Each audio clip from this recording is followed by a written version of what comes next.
and welcome to the Debrief. This is Carolina Journal's weekly recap of everything that's happening in politics, public policy, lots of stuff going on in North Carolina. I'm Donna King. I'm editor-in-chief of the Carolina Journal. Thanks for joining us. Make sure that you subscribe and follow along. We're coming to you every Thursday with the top news of the week. This week, we have Algernon Cash. He's joining us from Guilford County, an Eat, Drink, Triad. A perpetual entrepreneur, restaurateur, you name it. I'm really excited to hear what you have to say there about a proposed restaurant tax going on. And then, of course, Mitch Kokai from the John Locke Foundation. We're going to be looking at some of the municipal elections, some of the things that have been going on, what we can expect from congressional races in 2024.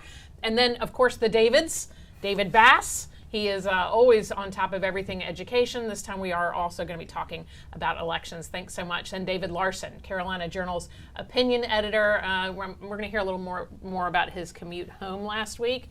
It's a pretty good story, so we're going to be hearing more about that. Let's kick it off first, though. We had some elections this week, and the first election with voter ID. We're going to be talking more about that, but first let's look at some new announcements, some new changes in the state's congressional races. Mitch, can you bring us up to date? We talked a lot last week about Tim Moore. What's the latest? Yeah, well, certainly Tim Moore made it official that he's running for Congress. A lot of people thought that he probably would in the newly conformed 14th district. It's a district that's now represented by Jeff Jackson in Charlotte, the Democrat, but his district has now been shifted a little bit to the west, more toward a district that's probably more favorable for Tim Moore.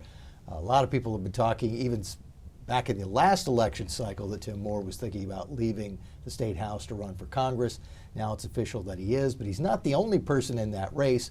And a 14th district Republican competitor, the one who ran against Jeff Jackson last time, a fellow named Pat Harrigan, has said, look, there are all kinds of problems with Tim Moore, and I'm going to be talking all about them. So it'll be interesting to see what happens there. Also, we're hearing other announcements. Of course, we know that Mark Walker, the former candidate for governor, has dropped out of that race now to go back to a 6th district that would be similar to the 6th district that he used to represent in Congress. He's not the only person in that race.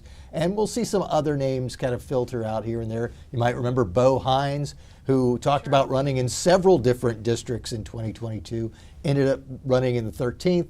He was the Republican nominee, lost in the only really competitive race in 2022. He lost to Wiley Nickel, but now he wants to run in the 6th. So I'm sure we'll be seeing a lot of that before candidate filing starts, which starts on the 4th of December, runs through December 15th, and then by the end of December 15th, barring any major changes from the lawsuits that we know are coming over these maps, we'll know who the whole slate of candidates are. Sure, absolutely. Now, Algernon, Guilford County, that's your neck of the woods. I know you're in the 5th, but you're probably watching the 6th pretty closely, a neighboring district of yours. What are you hearing about that? Yeah, the 5th hasn't been competitive in a while. I mean, Congresswoman Virginia Foxx has had that seat for a long while. Sure. Typically, she goes unchallenged. But the 6th district race is going to be, I think, very competitive. Obviously, Congresswoman Kathy Manning has been drawn out of that district. But now former mayor Jay Wagner from High Point is looking to get in that race. And the way the 6th district has been redrawn, it really encompasses the city of High Point. So it's not the same district that Mark Walker actually represented. And from what I've actually heard, Mark Walker doesn't live in the district now. He just wants to go run for the 6th district. So I think that's going to be an extremely competitive race, and Jay Wagner will be someone to watch. Absolutely. What about Bo Hines? His Clifton Castelli Christian Castelli said he's a district shopper. How do you think they'll react to that entry?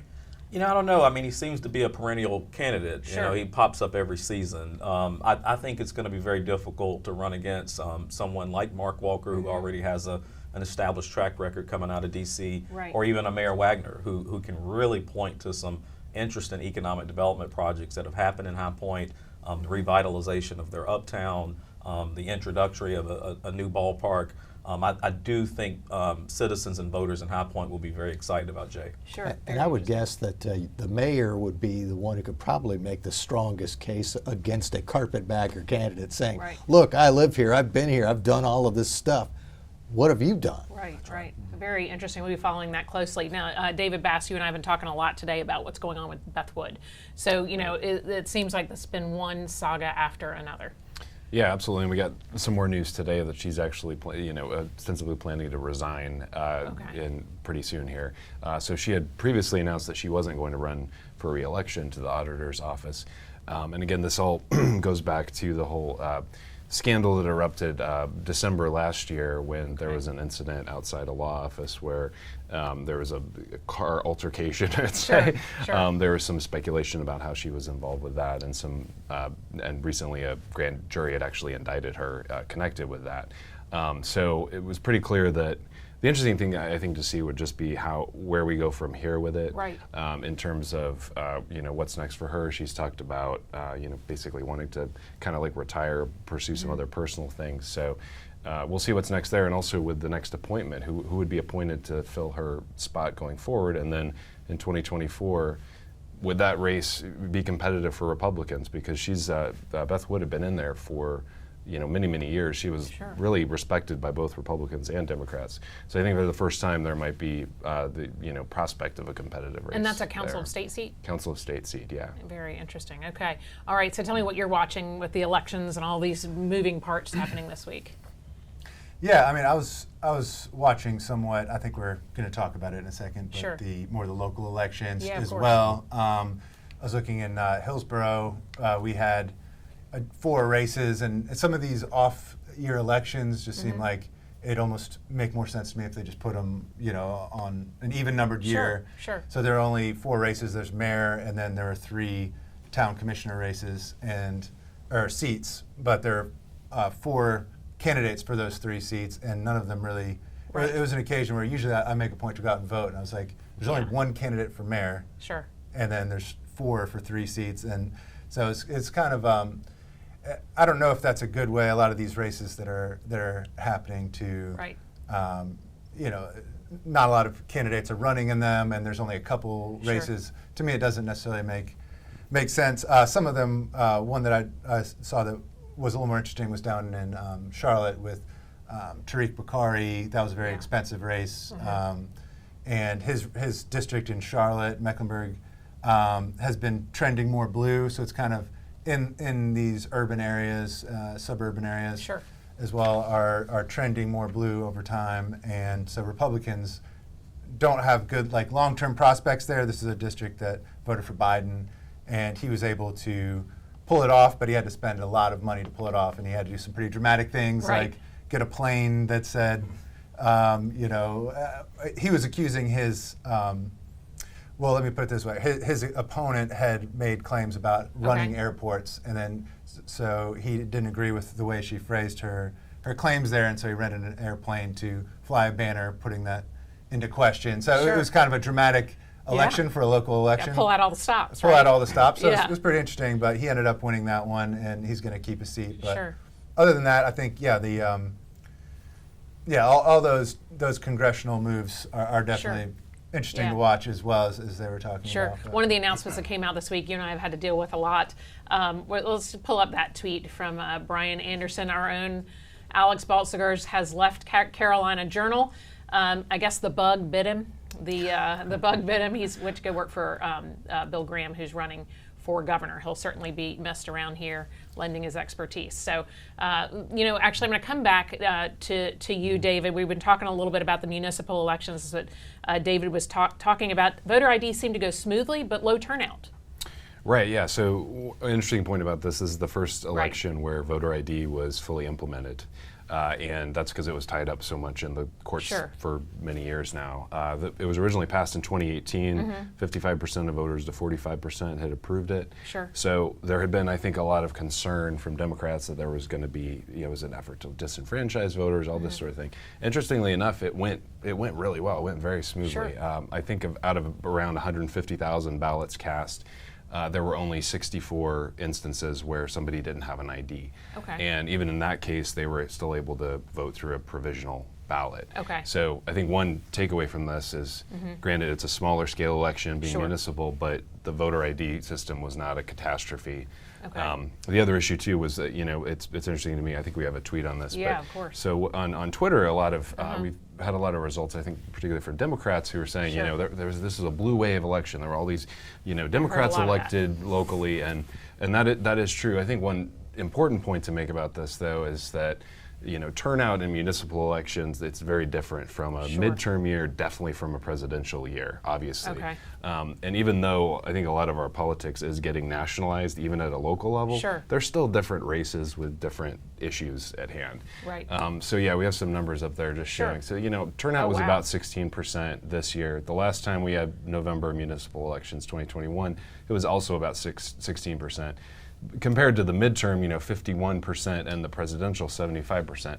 Okay. Obviously a huge difference there. So I think, reading too much into this, I think is dangerous. There's some, saying this is the beginning of the blue wave for 2024. Right. That's, very much premature to say that. It's some interesting data points, but I think, tapping the brakes on that is a good idea. Sure. So. Very interesting. Now, you told us what struck you about, in Charlotte and things like that. Do you think that this off year municipal election cycle is hurting candidates, hurting the outcome? Yeah, as you saw with those numbers, I mean, in a presidential year, you get 75% of voters out. I think that's a much better way to gauge the public's opinion on things. If you get 15, 16% of people, there's going to be a certain segment that certain political actors are able to get their base out, and that's kind of what it is. Who can get their base out better on those off-year elections? So I do think it's a better gauge of the public to really do it on a year where there's going to be 50 or up to 75% of the voters coming out. So. Yeah. Mentioned too, a lot of these races were actually nonpartisan as well, so there weren't party labels attached to it. So you had endorsements, but if I was going in without much knowledge and just looking, saying, okay, I want to vote a straight Democrat or Republican ticket, they're just names. So it's name ID was big, obviously, getting your core constituencies out. Sure. So it's just it's a different animal than a midterm or presidential, obviously. Right. Well, your point about voter ID, it doesn't seem to have an impact. Maybe in North Carolina, we only have this one election to see that didn't really do a lot. But states like Georgia, that people were very concerned. I think the Major League Baseball pulled out their All-Star game, and then they ended up having an increase in voter turnout, I believe, the very next election. So in states that have passed it, I believe they haven't really seen the giant drop. Right. And polls show that people of all parties and persuasions generally support it. 95% of people had an ID anyway. What are your thoughts on this, Mitch? Yeah, a few points. First of all, we haven't mentioned yet, one of the big election results was Charlotte passing a major school bond. And it really had run into some opposition from folks who didn't have a problem with the schools, didn't have a problem with the school bond, but said, does it have to be this big? Because it's expected at about $2.5 billion to lead to several property tax increases in the future. And there were some who hoped that people would vote it down so the school board and county commissioners would go back, pare down the size of the package so they wouldn't have to have that many tax increases moving forward. But yet it passed 2-1. A bond is taking out a loan, right? Yeah, it is the city or the county taking out a loan on taxpayers' behalf. It is, and it still passed 2-1. So a lot of people said, we hear your concerns, we still think the schools need the money. So I think that was a big result. Yeah. Voter ID, I think the one proof of this is that voter ID, it does not create chaos. Okay. Now the flip side of this is those numbers showed you many more people are going to be voting in the next election, 2024. And that's going to include a lot of people who are a lot less engaged in the process, who won't know what the rules are. They won't perhaps know that there's a voter ID requirement. So there is a potential for it to be a little bit more difficult next time around. But there's also the likelihood that we're going to have a lot more education between now and the primary, and certainly now in the general election, about the fact that you need an ID. Sure. The other thing we should mention about voter ID is that there is still a prospect that we might not have it in 2024, only because of a federal lawsuit. There's going to be a hearing in Winston-Salem on November 21st about that federal suit. The opponents of voter ID want to have a trial in February. And if they do have a trial in February and the judge throws out voter ID, it could affect the March primary and the general election. Now, the interesting piece that comes from the State Board of Elections on that is they filed a piece of paperwork and said, okay, court, we're fine with you setting a trial date. February is going to be tough because we're going to be preparing at that point for the March primary. And then if there's a second primary, we're going to have time to deal with that. And then we have to start dealing with the general election and that would really start cranking up in September. So their court filing said, if you're going to have a trial in 2024, the only months where we know there aren't going to be any voting are June, July, and December. Wow. So that could cause certainly a headache if there is some sort of trial next year. And what about restructuring the board? That's something else they have to deal with, right? That's exactly right. There's the new law that takes effect January 1st about restructuring the state elections board. Governor Cooper has filed suit about that. We just learned, in fact, earlier today, that case has been moved to a 3-judge panel. Okay. He had hoped that one Wake County judge would put a preliminary, or actually a temporary restraining order in place blocking that change until this suit is done. One judge decided not to do that, said no, this is a case for a 3-judge panel, so it'll go to the panel. We do know that in another case that Cooper has filed that involved a 3-judge panel, they actually met fairly quickly and gave him a partial injunction for what he wanted. So perhaps the 3-judge panel in the elections board case will meet relatively soon. But that's actually, in many respects, up to Paul Newby, because he's the Chief Justice of the State Supreme Court. He appoints those 3-judge panels. So he'll have to appoint a panel. They'll all have to decide they can get together and meet, and then we'll find out what happens with that. What a tangled web, for sure. Very tangled, yes. Very tangled. Right, so what was happening out your way in the municipal elections, and what are your thoughts on it? Yeah, we didn't have a lot of races in the Triad area. Probably the 2 biggest that I was watching and a lot of people were watching were over in High Point. As I mentioned earlier, Mayor Jay Wagner decided that he wasn't running again. He was going to pursue Congress. But a gentleman by the name of Cyril Jefferson is the new mayor in High Point. He happens to be a Democrat. Jay was a Republican. And then I was watching the municipal races down in Lexington. Mayor Jason Hayes, who had only did about a 1-year term related to some election changes that they'd had down in Lexington, he was able to win re-election and won handsomely. And he's a Democrat that also ran against a Republican. I'm not sure. I listened to David's comments and the general feel that some people feel like this may be the start of a blue wave. I don't know if it's that or if it's maybe that Republicans just didn't put up good candidates. Right. If you look at High Point, I mean, Jay was a Republican. The person who came in behind him to run against now Mayor Jefferson, it just wasn't really a strong candidate, and Mayor Hayes didn't have a strong opponent either down in Lexington. So I do think it'd be largely premature to say that this year where we've had so little municipal races, that all of a sudden that's some indication of some big wave. I also would add, what we really should be mostly concerned about. You talked about how just having not enough people in the race. I think the other thing I'm watching is a lot of these races are basically over after the primary. Just because of the way they've been structured or the way the lines have been drawn. We've really gotten into this process where you don't even have a full election year. If you can't win in the primary, then there is no competitive general race.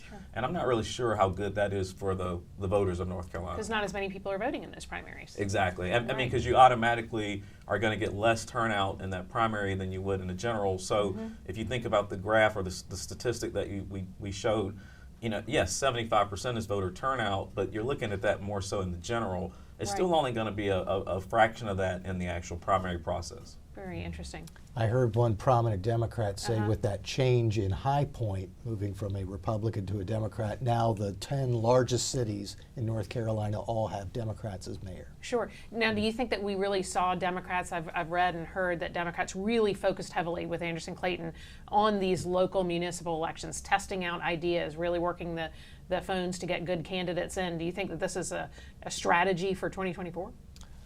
I'm certain they're going to try that, but it'll be interesting to see what happens because there's so much noise that'll be taking place about the presidential race, about the governor's race. We have 6 open council of state races, which will get some attention.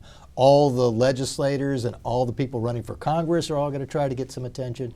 So having the same type of strategy in 2024 that you do in 2023 doesn't necessarily make a lot of sense to me. It looks like you're going to have to kind of change the formula a little bit for that type of major presidential race. And you also have to, at more so at the municipal and local level, Republicans are not as organized at that level when you compare to a state house race or a congressional race.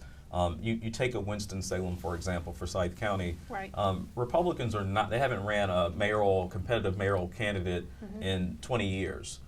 So you've got Mayor Alan Joynes, who's literally been in that seat. He's coming up on his 24th year. Wow. And you know, good guy, but he's not that good of a guy.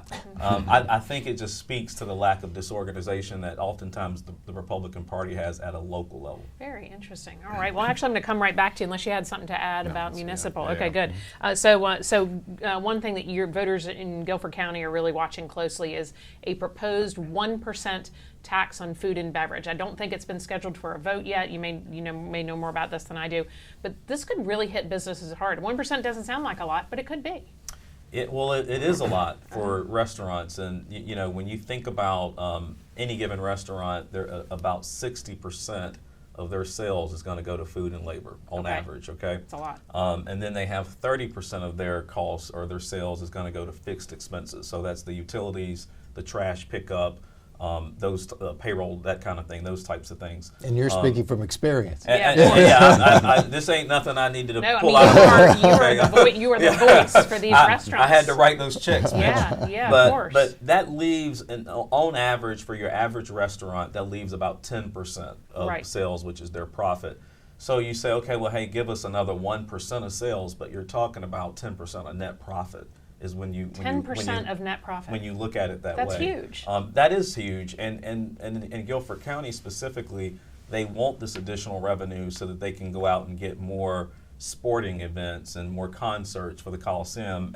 And yes, when those things do come to town, they do benefit restaurants. However, I think the people that are actually going to those sporting events, the people that are attending those concerts, you know, maybe if they want that extra money, put a surtax on the ticket, but the people that are using those services should be the people that are paying for them, not mom and pop restaurants. Sure. Is this a typical example of kind of government overreach? It seems like small businesses often are harmed by that.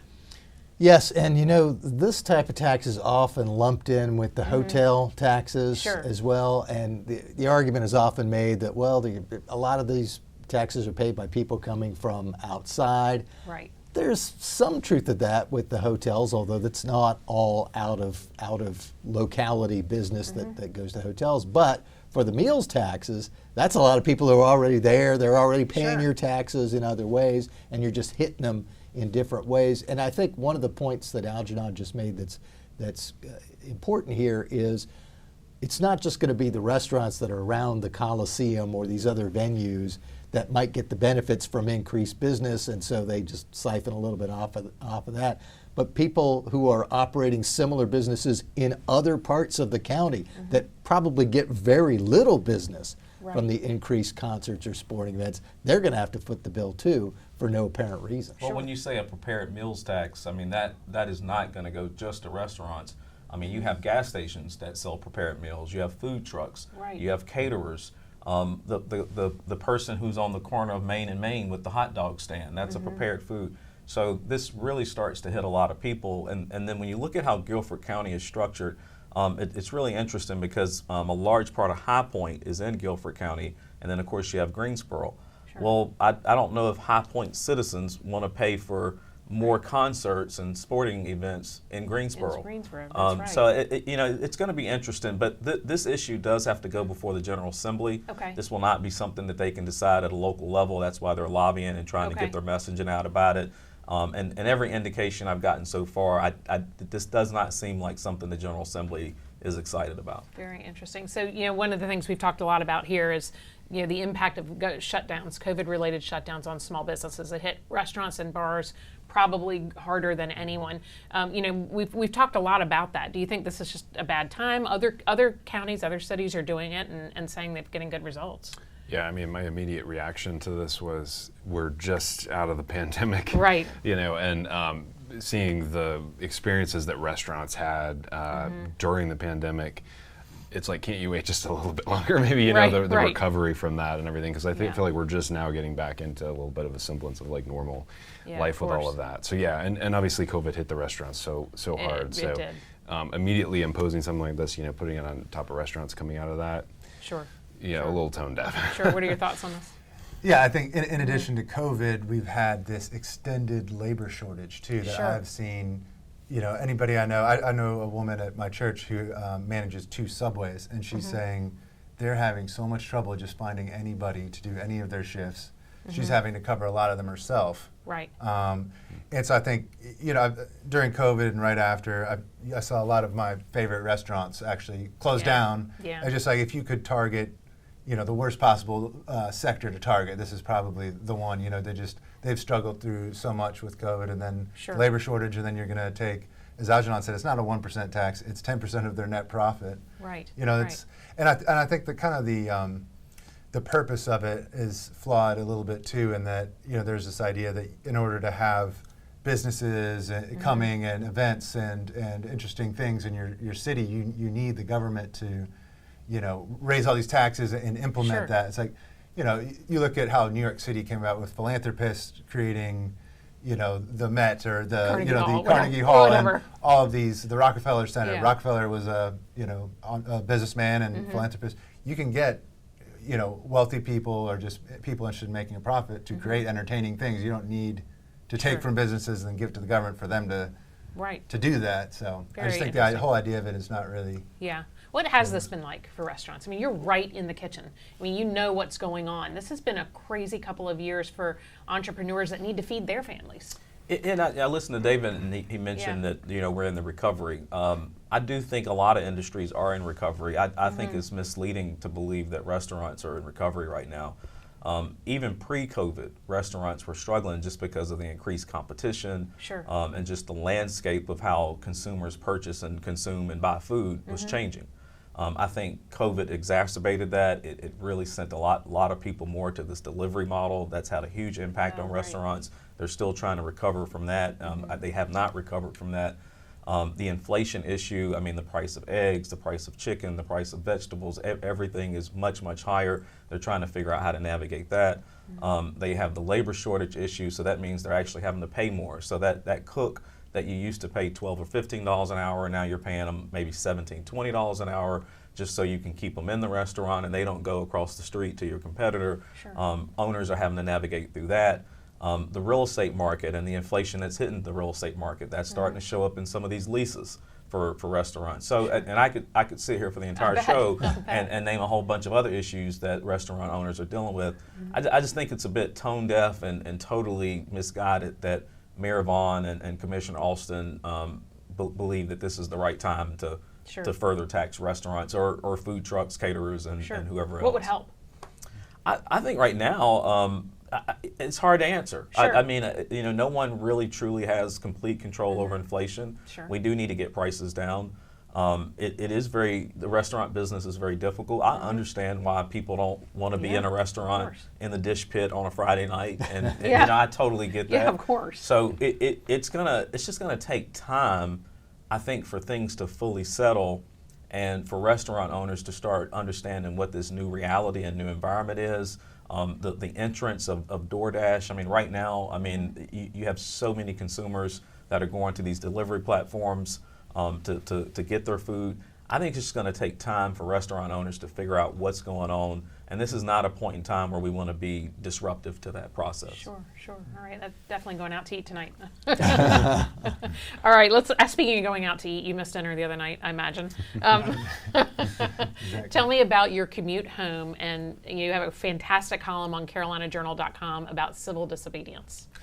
Yeah, so as people have probably seen on the news, it's Sure. a big international story. Probably the biggest international story right now is the war between Israel and Hamas in Gaza. Right. And people locally are pretty interested in it, to the extent that some protesters have been on campus, a lot of the times pro the Palestinian side, I guess. Sure. But one of the protests, they decided to put the protest in the middle of the Durham freeway, 147. Yep, there's the picture of it. So they blocked Right at rush hour. Right at rush hour. Yeah. And that's my commute going, back to Orange County from Raleigh. So last week, I was headed out and just figured, it's about an hour in rush hour, but it made it, right as I was getting kind of towards Durham, it just came to a complete stop. And as I finally get to the front, there's a police car just blocking the road and having people go off to the side. So I go on that exit and go up, and then I notice some people are just coming right back onto the highway the other way around the cop car, Yeah, yeah. So I'm like, oh, maybe I can just do the same, get Sure. around him. But then I realized the reason he's doing that is an even worse blockage is right ahead of that. So then I wait another while there.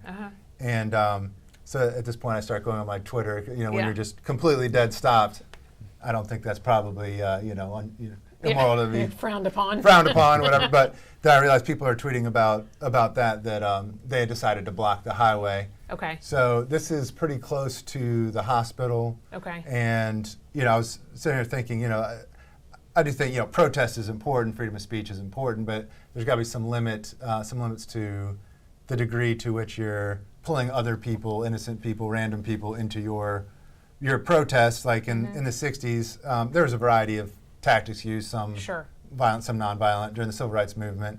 But I think the most impactful ones and the ones that really turned the tide were nonviolently challenging unjust laws. Right. In a way that they face the consequences, like King going to Birmingham jail or whatever, to kind of rub society's face in the fact that your laws are unjust in this area. Sure. But breaking just laws, like not being in the middle of a highway in a way that impedes on other people's freedoms, I think that's the other side of that coin, that you're causing harm to people who maybe they're trying to get to the hospital. Right. Maybe somebody's a pregnant woman trying to get there, somebody's having a heart attack, even just people who have to sit trapped in their car for 3 hours. Sure. You're not asking them to do that, you're imposing on them. So just thinking through that, it just seems like, I remember also during the 2020 with the riots, some people, when there were smashed storefront windows and things like that, they would ask, what's more important, the innocent people's lives or this guy's storefront and windows?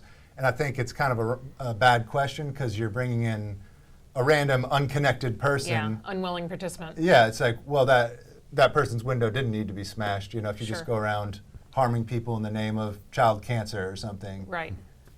You're not really doing something that makes a whole lot of sense, because you're actually you're making new victims unnecessarily. Yeah. But yeah, that's kind of what the column was about, just trying to use the think art through example. that. Yeah, there's also climate protesters who are going around damaging masterpieces. Priceless. They're going to museums in Europe and spray painting or smashing.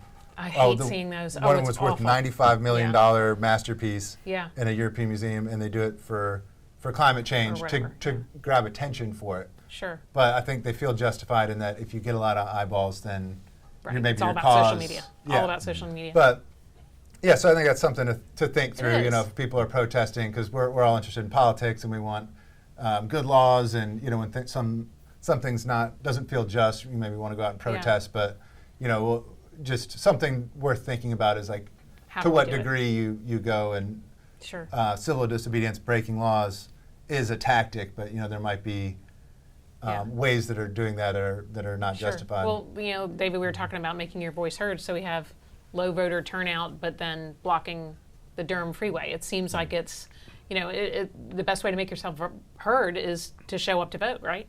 Yeah, absolutely. And I think part of the problem with these approaches too is, it actually alienates some of the folks who might agree with you to begin with. So you have to really judge the effectiveness of it. If it's just a little bit of a tantrum that doesn't really accomplish the stated goal.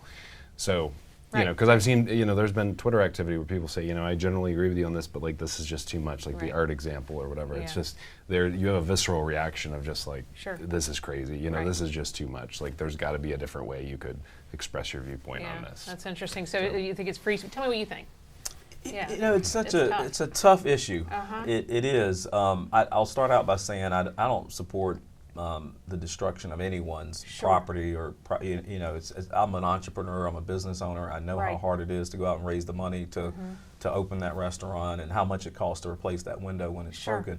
However, I think a lot of times these protests are led by young people, and most of the people that are out there are not the age of the people that are on this panel today. Oh, true. That's true. And absolutely. we probably take a little bit different perspective because we understand the nature of those responsibilities. I would argue that many of those young folks that probably block the Durham freeway may not understand the nature of those responsibilities, and they feel like this is a really inconvenient issue, and they want to inconvenience other people Sure. to bring attention to it. Now, whether or not that energy is being fully channeled the right way, I think that's the ultimate question. Would their energy be better served if they would take those same group of friends and people and organize them into a campaign Sure. and maybe run for office and try to drive more turnout to vote? Yeah, everyone here would agree with that. But you also have to put yourself in the shoes of the young folks that are blocking that freeway. A lot of Right. them absolutely do feel disenfranchised. They have lost hope in our government political system. They don't show up to vote because they don't think their voice matters. They don't attempt to run for office because they're not convinced that the system can actually do anything about it. Right. So I think what we're seeing in terms of blocking the Durham freeway is more like evidence of larger conversations that we should be trying to have and with these young people. Right. Because I'm convinced that oftentimes they just don't make that connection. And if you go back to the 60s during the Civil Rights era, the days of Martin Luther King, it was a little bit different. I mean, when Clarence Henderson sat down at the Woolworth counter in Greensboro and wouldn't get up, that was a department store that was keeping people out because of the color of their skin. Sure. And I think a lot of young people today see that style of protest and believe that it's universally applied. Okay. So I think it's more incumbent upon us as the grown-ups in the room and the professionals in the room to not overly criticize these young people, but more so to train and develop them so that they can understand how to better channel their energy. I'm here today with you because I'm Sure. a EA Morris alum, right? Right. But had I never been in the EA Morris program, maybe I would have been blocking the Interstate 40 freeway because I'm Sure. trying to make a point. Right, So right. I do think that this panel is a little bit more experienced, a little bit more knowledgeable, a little bit has more insight. But we've got to some kind of way extend that grace down to these same young people. Sure. That is a really important point to make. I think that's incumbent upon all of us. What are your thoughts? A couple of interesting things. One, when you have a protest like this, you're trying to get attention. They obviously Sure. got attention by doing this, but you also want to rally people to your cause. And I don't think anything about this rallies folks to the cause.